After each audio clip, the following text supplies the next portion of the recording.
En esta ocasión, para nuestro especial de los Anales del Baúl de Pesqueira, quise recordar un programa que grabáramos para aquel 24 de enero del 2019, el cual fuera un especial dedicado al pintor Leonardo da Vinci. Como fuera lo habitual, a su servidor le tocaría hablar sobre la vida del personaje, información que tienen a continuación. Acompáñenme en este recorrido.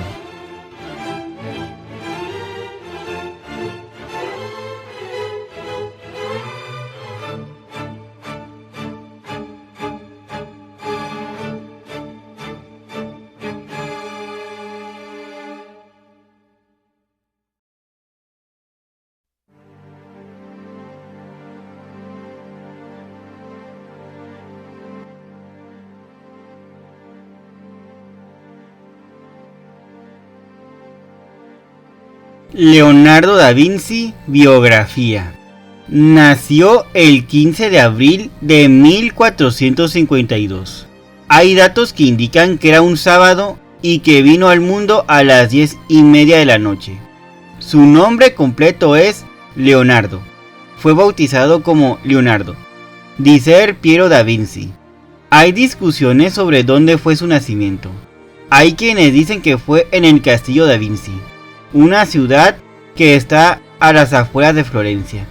Otros afirman que fue en Anciano, otra ciudad de fuera.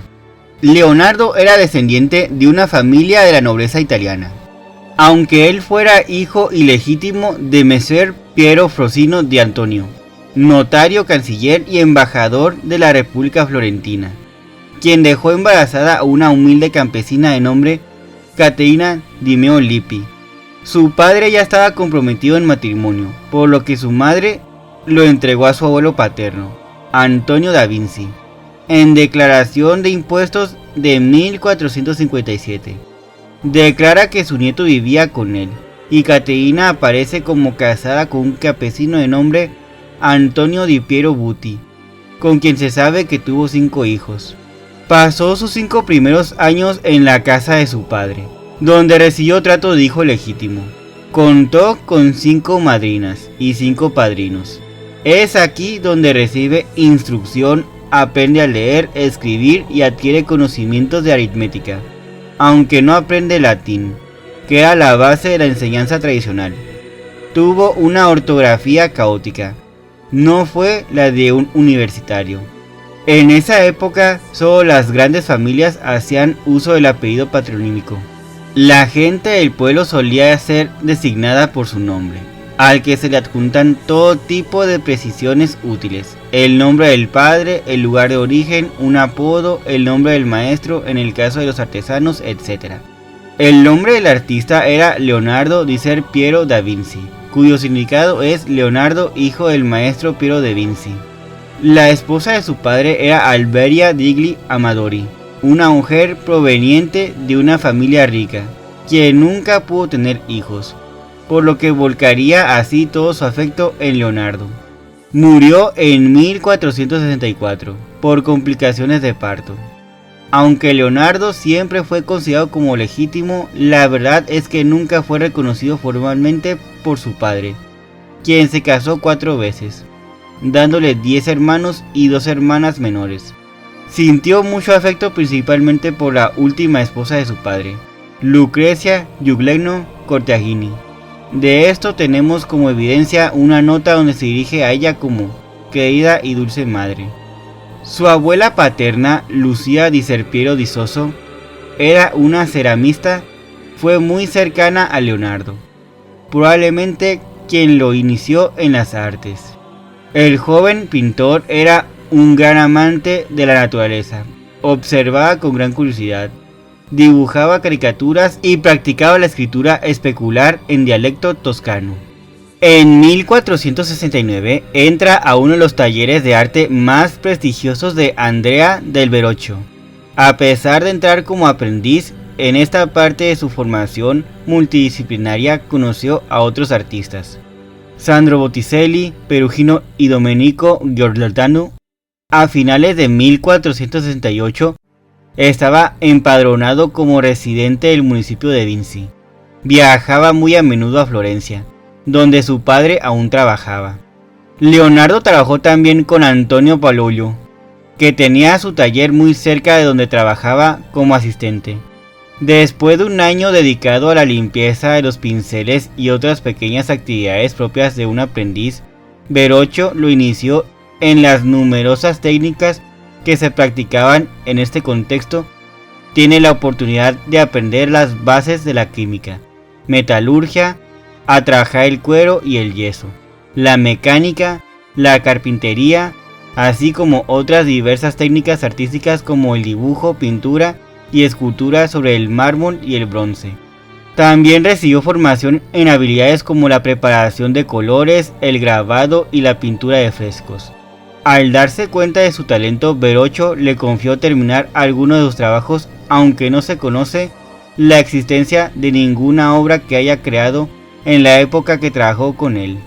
Hay quienes dicen que solo colaboró en una pintura llamada Bautismo de Cristo. Cuenta la leyenda que Verrocchio abandonó la terminación de la obra cuando se sintió superado por la calidad del joven Leonardo, que dejó su toque magistral en un pequeño ángel presente en la obra. También, de acuerdo con la tradición de que era el aprendiz quien debía posar, Leonardo habría servido de modelo para el David de Verrocchio, una estatua en bronce. Del mismo modo, también se supone que es el retrato de Leonardo el que representa el arcángel Rafael en la obra Tobías y el ángel del taller de Verrocchio. En 1472, ya con 20 años de edad, ya está registrado en el gremio de San Lucas, donde pertenecen los artistas y doctores de estos años. También se deriva uno de sus primeros trabajos, el paisaje del Valle del Arno, también conocido como paisaje de Santa María de la Neve, que es un dibujo que hizo con tinta y pluma. Después le seguirían obras como la Anunciación. Mejoró técnicas hasta un punto de refinamiento no visto antes de él. En 1476 siempre aparece mencionado como ayudante de Verrocchio, ya que incluso después de que su padre le ayudase a tener su propio taller, él continuaría con su colaboración con quien fuera su maestro, esto debido al gran afecto que le tenía. En esta época recibió encargos personales y pintó su primer cuadro, La Virgen del Clavel. Este mismo año, él junto a otros 3 hombres fueron acusados de sodomía, práctica que en esta época era ilegal, pero todos fueron absueltos. Leonardo destaca como ingeniero en 1478, al momento que a sus 26 años se ofreció a levantar la iglesia octagonal de San Juan de Florencia. Es aquí donde se aleja de su maestro, convirtiéndose en un maestro pintor independiente. En 1481, el monasterio de San Donato le encargó el óleo Adoración de los Magos. Leonardo nunca acabó este cuadro. Se cree que no lo hizo por una decepción o humillación por no haber sido elegido por el Papa Sixto IV para decorar la Capilla Sixtina del Palacio Apostólico Vaticano en Roma. Se muda a Milán. En esta ciudad estuvo más en consonancia con su espíritu, que se basaba en un desarrollo empírico de sus múltiples experimentos. La Confraternidad de la Inmaculada Concepción le pidió que pintara la Virgen de las Rosas, que quedaría en la capilla de San Francesco el Grande de Milán. Después de esto, Da Vinci tuvo varios problemas con la confraternidad, mismos que duraron por varios años. Obtuvo los derechos para poder copiar la obra, aunque después volvería a tener problemas legales por ella, resolviéndose la dificultad con decisiones judiciales y con la intervención de varios amigos. El inconveniente terminó con 2 versiones de la obra. Después, Lorenzo de Medici hizo que Leonardo fuera un emisario florentino en Milán, y también consiguió que trabajara para el duque Ludovico Sforza, con la intención de mantener buenas relaciones con este mecenas. La principal labor de Leonardo fue la de ingeniero, al momento que fue enviado a Pavia, el 21 de junio de 1493. Lo hizo con el título de Ingenierius Ducalis. Sforza le dio el título de Apeles Florentino, el cual era un reconocimiento reservado únicamente para los grandes pintores. El ingeniero se dedicó a organizar fiestas y espectáculos con decoraciones suntuosas en el palacio e incluso en la invención de tramoyas que maravillaban al público, como la boda de Ludovico y Beatriz de este, y en la de Ana Sforza y Alfonso I de este. También pintó varios retratos de la corte de Milán. Gracias a estas élites ilustradas, Leonardo se dio cuenta de las lagunas que había en su formación. Estuvo a cargo del estudio para la cúpula de la Catedral de Milán, así como una estatua ecuestre de Francisco I Sforza, el padre de Ludovico. La estatua permaneció inacabada durante varios años, ya que el bronce que sería utilizado se tomó para la fabricación de cañones, ya que se tenía que defender la ciudad de la invasión de Carlos IV de Francia. En 1490 participó en una especie de congreso de arquitectos e ingenieros, reunidos para debatir los aspectos en el acabado de la cúpula de la catedral. Así conoce a un ingeniero de renombre, Francesco di Giordano Martini, quien le recomienda ir a Parma a consultar a Giovanni Antonio Amadeo y Luca Fancelli para aclarar determinados aspectos de la construcción de la catedral.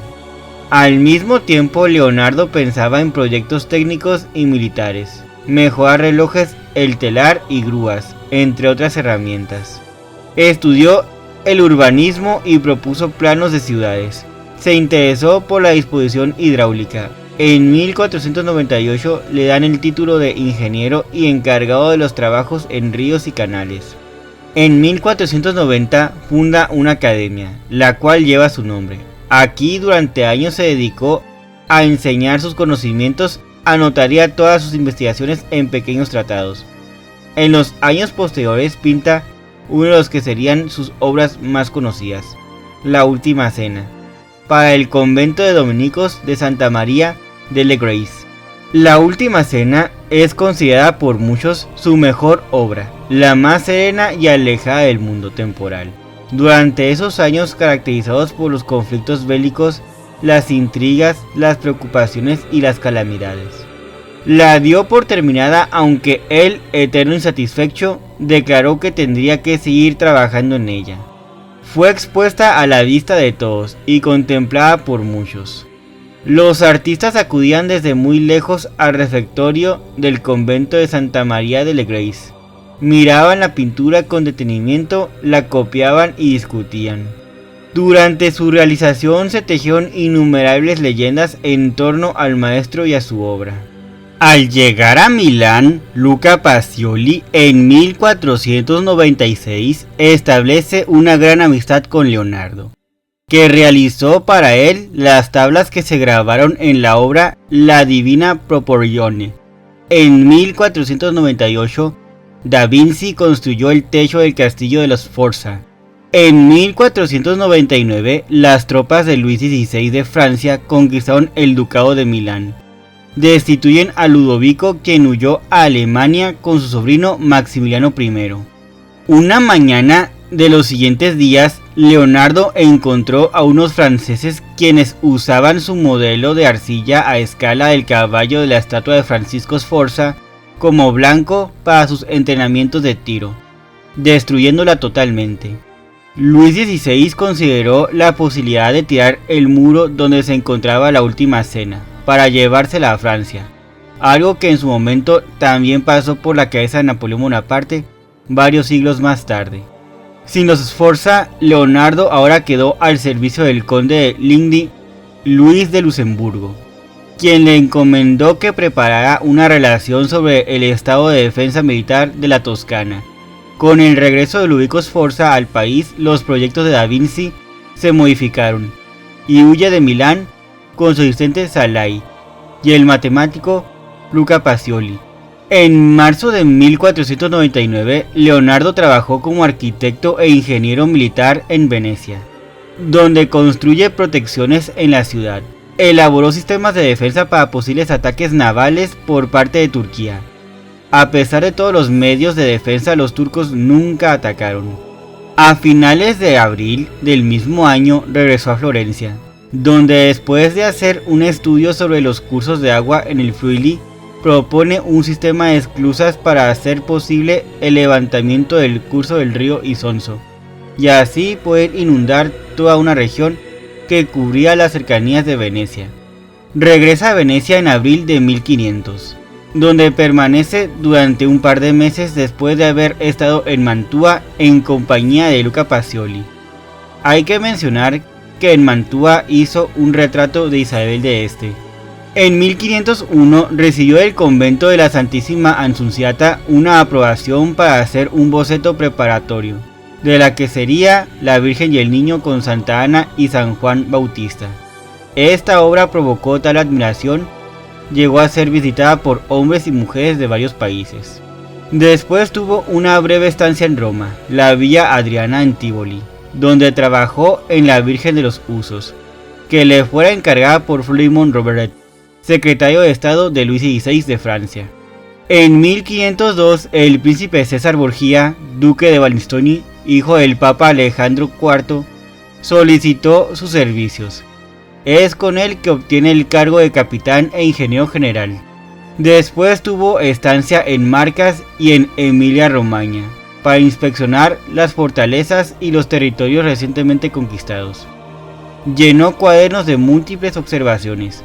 Aquí se reencuentra con Nicolás Maquiavelo, un espía florenciano al servicio de los Borgia. Regresa a Florencia el 18 de octubre de 1503, donde ejerce funciones como arquitecto e ingeniero hidráulico. Se vuelve a inscribir en el gremio de San Lucas. De 1503 a 1505, se dedicó a la batalla de Aniari, una pintura mural de 7 por 17 metros. Un dato curioso es que mientras hacía esto, Miguel Ángel pintaba la batalla de Cassina, en la pared opuesta. Desgraciadamente las obras se perdieron, pero la obra de Miguel Ángel la conocemos gracias a una copia que hizo Aristóteles de San Galo en 1542, y el mural de Leonardo lo conocemos por medio de los croquis preparatorios y varias copias de la sección central. La más destacada es de Rubens. En el periodo siguiente acostumbraban a consultarlo para estudiar la estabilidad del campanario de San Miniato, al monte. También en esta época presentó su proyecto de desviación del río Arno, que destinaba a crear una vía navegable capaz de conectar a Florencia con el mar y permitir el control de las terribles inundaciones. En 1504 volvió a trabajar en Milán, que ahora estaba bajo las órdenes de Maximiano Sforza. En esta ocasión, Leonardo tuvo la ocasión de trabajar con Bernardino Luini, Giovanni Antonio Wolfragio y Marco Giorgini. Su padre murió el 9 de julio de este año. Leonardo fue apartado de la herencia debido a su ilegitimidad. Más tarde su tío haría de él su heredero universal. Leonardo realizó también estudios anatómicos e intentó clasificar sus innumerables notas. También es la época en que empieza a trabajar en la Gioconda, obra habitualmente considerada como un retrato de Lisa Ghiardini, o por el nombre de casada, Mona Lisa del Giocondo. Hay numerosas interpretaciones sobre este cuadro que aún son motivo de debate y discusión. La Mona Lisa es el retrato que más literatura ha generado a lo largo de toda la historia del arte. Ha dado origen a cuentos, novelas, poemas y hasta óperas. Fue una obra famosa desde el momento de su creación. Su sonrisa ha hecho correr ríos de tinta. Se ha visto en ella crueldad y se le ha considerado la sonrisa despiadada de la mujer que esclaviza al hombre. Otros se han sentido deslumbrados por su encanto, por su dulzura. Existe también una explicación más prosaica, fundada en las propias anotaciones de Leonardo. El maestro hizo aflorar esa expresión a su modelo con el tañido del laúd. En 1505 se dedicó a estudiar el vuelo de los pájaros y también redactó el Códice sobre el vuelo de los pájaros. En 1506 el gobierno de Florencia le permitió reunirse con el gobernador francés de Milán, Charles d'Amboise, que lo retuvo con él pese a las protestas por parte de Florencia. Quedaría en medio de disputas entre ambos países. También fue presionado por el tribunal para que acabara la Virgen de las Rocas con su alumno Ambrogio de Perry. mientras trabajaba en la batalla de Anghiari. En 1507 Leonardo queda como el único heredero de la fortuna de su tío Francesco, pero los hermanos de Da Vinci comenzaron con un procedimiento para modificar el testamento, por lo que el pintor acudió a la ayuda de Charles d'Amboise y Florimond Robertet para que intercedan a su favor. Cuando Luis XVI regresa a Milán, él vuelve a ser el organizador de sus fiestas. En 1508 vivió con el escultor Giovanni Francesco Rustica, en casa de Piero di Abrasio Martelli, en Florencia. Después regresa a Milán, Porta Orientale, en la parroquia de Santa Babila. Siguió a su rey, al momento que éste parte con su ejército hacia Venecia. Lo acompañó en calidad de ingeniero militar. Asistió a la batalla de Agnadel. En 1511 muere el gobernador Charles d'Amboise. En 1512, tras la batalla de Ravenna, se marchó del territorio italiano. Aprovechó este nuevo periodo para profundizar en sus investigaciones de ciencia. En septiembre de 1513 viaja a Roma, donde trabajó para el Papa León V, miembro de la rica y poderosa familia de los Medicis. Después del éxito de San Gallo, solo recibió encargos modestos. No participó en la construcción de las fortalezas romanas, ni en el embellecimiento de la capital. Sus pinturas ya no tuvieron éxito, por lo que se refugió en su especialidad preferida, la hidráulica. Realizó un proyecto de secado de las lagunas pontinas, pertenecientes al duque Juliano II de Médicis. En 1514 realizó los diluvios. Según dicen que quedó muy decepcionado por su estancia en Roma. Los Medicis me han creado, los Medicis me han destruido. Pensó que nunca lo dejarían mostrar su capacidad con la realización de un encargo importante. Sale a la luz su inestabilidad, su desánimo y la dificultad que tuviera para finalizar los trabajos que había empezado. En septiembre de 1515, el nuevo rey de Francia, Francisco I, reconquista Milán, al salir victorioso en la batalla de Marignan. Para noviembre, Leonardo diseña un nuevo proyecto para la disposición del barrio de Medici, en Florencia. El 19 de diciembre está presente en la reunión entre Francisco I y el Papa León V, misma que fuera en Bolonia. El nuevo monarca le encarga que construya un león mecánico que pudiera andar y con el detalle de que el pecho se abría para mostrar la flor de lis. Esto puede tener relación con estas conversaciones de paz entre el monarca y el papa. En 1516 se marcha a Francia junto con su ayudante Francesco Melzi y con Salai, quienes habían estado con él en Milán. Su nuevo mecenas Francisco I lo instala en la casa donde ésta vivió en su niñez, el castillo de Creuse-Luz, cerca del castillo Amboise.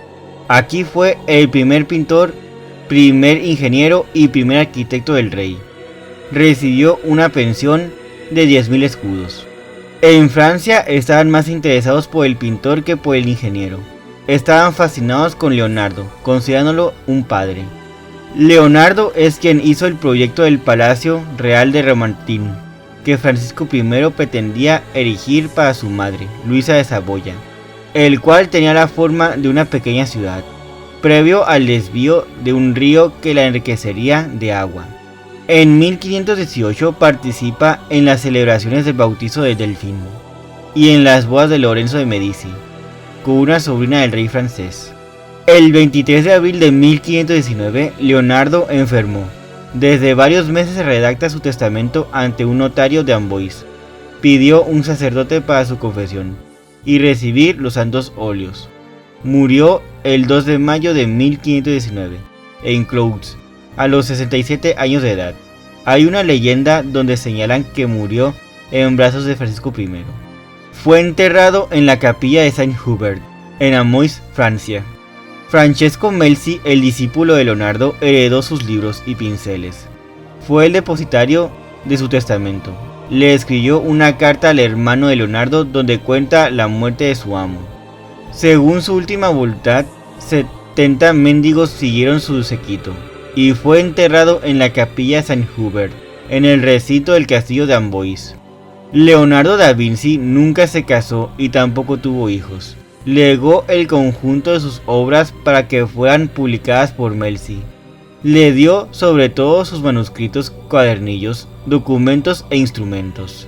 Francesco, después de haberlo acompañado durante su estancia en Francia, se quedó con Leonardo hasta su muerte, y administró su herencia durante los 50 años posteriores a la muerte de su maestro. No publicó ningún documento sobre las obras de Leonardo, ni vendió ninguna de las pinturas. La Gioconda se encontraba todavía en su taller. Los viñedos de Leonardo fueron divididos entre Gian Giacomo Caprotti de Oreno, otro alumno y discípulo muy apreciado por Leonardo, y su sirviente Battista di Bullis. El terreno fue legado a los hermanos de Leonardo, y su sirvienta recibió un bonito abrigo negro. Con su muerte comenzó la dispersión y pérdida de 2/3 de los 50.000 documentos que redactara en viejo toscano.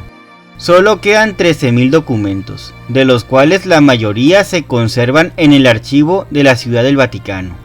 También podemos recordar a Leonardo da Vinci por frases como: la simplicidad es la mayor sofisticación.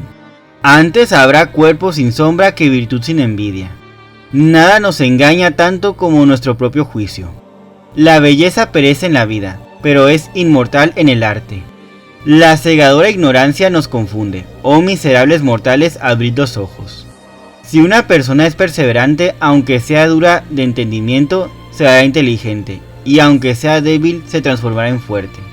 El placer más noble es el júbilo de comprender. Así como el hierro se oxida por falta de uso, también la inactividad destruye el intelecto. Hay 3 clases de personas: aquellas que ven lo que se les muestra, y aquellas que no ven. Y bueno, esta sería la parte en la que yo diría para el baúl de Pesqueira, Víctor Cervantes. Mas sin embargo, solo me retiraré con la esperanza de que hayan disfrutado conocer la vida de este gran pintor e inventor, cuya fama ha llegado hasta nuestros días.